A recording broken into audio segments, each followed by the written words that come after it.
Last week we received a very interesting and valid question from a gentleman via the comments box on the bottom of one of our recently uploaded videos, and the question was quite simply: can you fit an air regulator into a semi or fully automatic air rifle? And the very simple answer is yes, it's quite possible, and there's no reason why you shouldn't fit a regulator into a semi or fully automatic air rifle. However, obviously it has to be the correct regulator for the job. So in relation to our regulator, as long as the internal diameter of the air reservoir is between 23mm and 32mm in diameter, then we would have a regulator to suit, and you could fit one into one of those rifles. In relation to all regulators and different manufacturers' regulators, on some of them they wouldn't be suitable for semi-automatic or fully automatic, and this is just simply due to the speed of airflow in and out of the regulator. So here at the front of our regulator we've got a 4.3mm air intake hole, and if the regulator is set to high power, that's fully open and not obscured at all by the pressure adjuster screw, and that 4.3 hole runs true all the way through and out the front face of the piston, and so there's a very fast airflow through the regulator.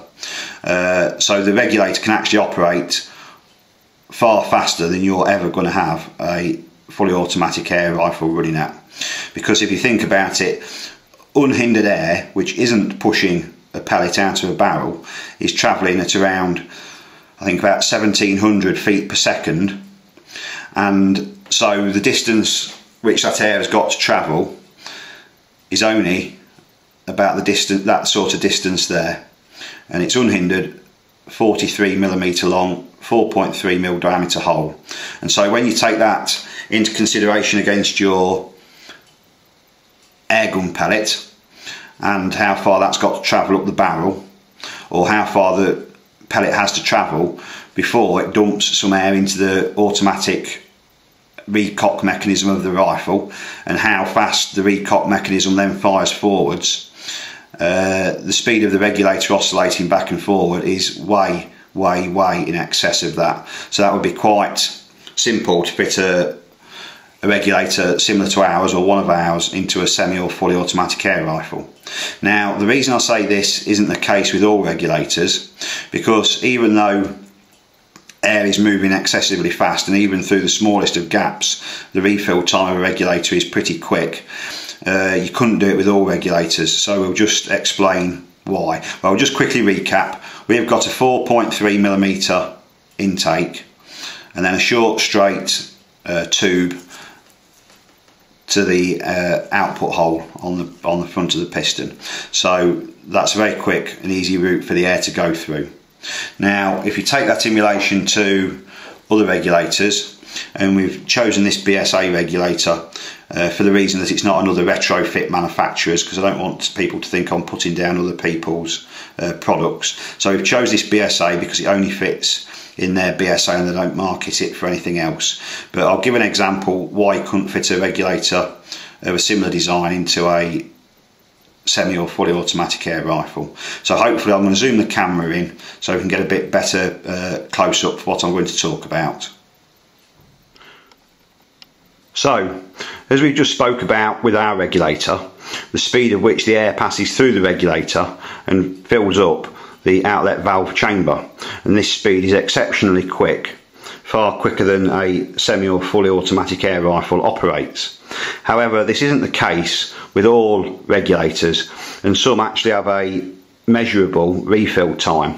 So it'd be quite easy to rig up a device such as an oscilloscope or a microphone and place it next to the gun and be able to time how long it takes the regulator to let the air through into the outlet valve chamber.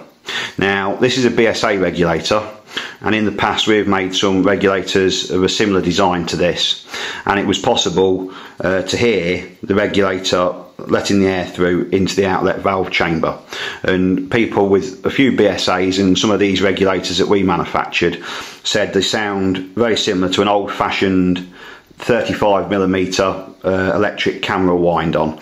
So every time you pull the trigger you'd hear a little st, st, So you know, you could probably refill the regulator probably 3 or 4 times a second, but the refill time was quite slow.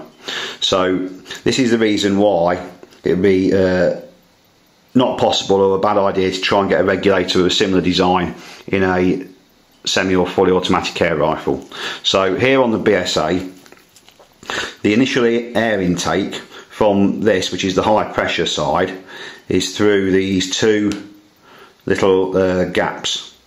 Now once the air's gone through those gaps, it has to make its way round the thread. So the air comes through under the gap, and then it has to go round the thread, and then it gets, let me press that back down to the top here, and once it's at the top, it goes across via this little slot.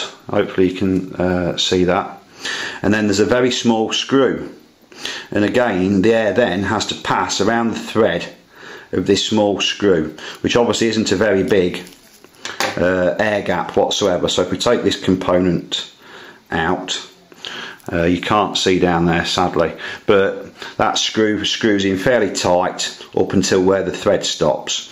So there's only an excessively small surface area or gap for the air to get round, bleed round that screw and out of the other side. And then once it's done that, inside here there's a spring and a ball bearing, and they fit in here. So they're normally pressed up inside there, so it just travels around the outside of the ball bearing, and then down in here there's a little rod which dislodges the ball bearing from its seat to let the air through.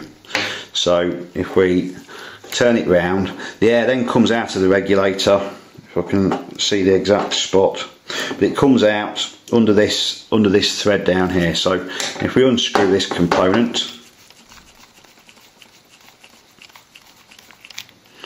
there we go. So there you can see where the air then, once it's through the coming through the regulator, open and shut valve, it passes down this slot to refill the outlet valve chamber. But before it gets there,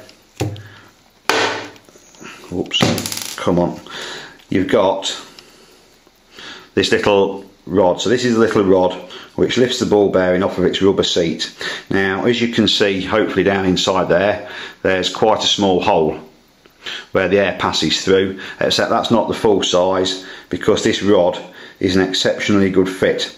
So again, there's a very small area for the air to pass through, and obviously once it's passed through the hole, it's still got to pass around the outside of the rod, which is a very good fit into the bore there. And so the time it takes the air to enter the regulator, wind round the thread, go down the small thread through to refill the outlet valve chamber is quite, relatively quite slowly. So a gun like this, you'd probably fire the first shot if there was a regulator like this fitted in your gun, and then by the time it got to the 3rd or 4th semi-automatic or fully automatic shot, the power would have dropped down considerably.